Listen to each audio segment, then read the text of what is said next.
So the other day when I looked underneath the 644, I noticed some oil drips. Now, I don't like my equipment to leak oil, so I investigated, found out I got some oil leakage from this 50-year-old hydraulic line right here. I did replace this one a while back because it was leaking.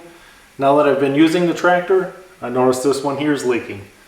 So I called Barneveld Implement, ordered 2 new hydraulic lines, figured I might as well replace both of them.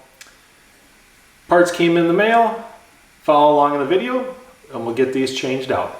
First thing you want to do is make sure there's no hydraulic pressure in your lines. If those lines are under hydraulic pressure, that oil is going to shoot out about 30 feet in the air. Whenever you're working with hydraulic hose, make sure you wear safety glasses. I'm going to zoom in a little bit so you guys can get a little bit of an up-close view on these old 50-year-old hoses.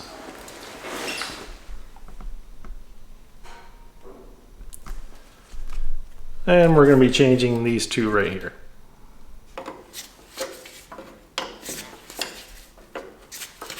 Now, one thing about buying parts for a tractor that's 50 years old, the new parts you buy are usually never exactly like the old parts you're taking off.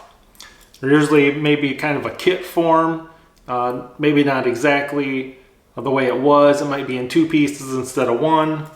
Hence, this is kind of the same situation with the hydraulic lines. So a couple turns of the wrenches and I got this hydraulic line off.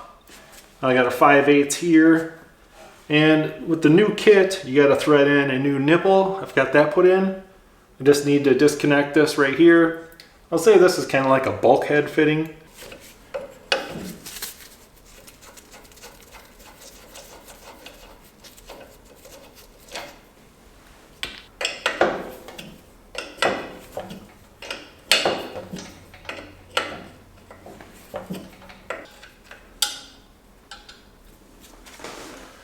Here are the 2 bulkhead fittings that you have to remove. You can get rid of those because the kit comes with new ones.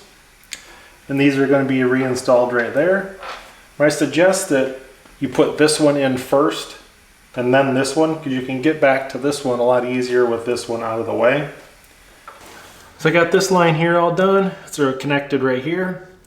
I need to install this fitting here along with the hydraulic line on the inside, and then we'll reconnect this last hydraulic hose.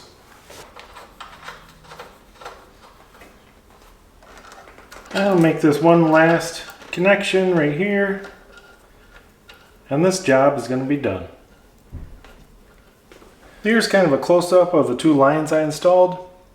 This whole entire job took me about 1 hour and 5 minutes, and hopefully when I come out and look under this tractor in a couple days, won't be any oil under there. Now, if you've worked on these 644s, 646 or 648s, you'll know that everything is packed in here really tight. You can't hardly get your hand on any nuts or bolts. Everything is just like crammed in there. So wear long sleeves to prevent cuts. I definitely recommend at least latex gloves, if not some gloves a little bit thicker. And have some patience, don't rush when you work on these tractors. It's a little frustrating trying to get things in and out. You kind of got to do things a certain way sometimes. And once you get it all back together, you're going to be glad that you got that repair done. Hope you found this video helpful and informational, and thanks for watching.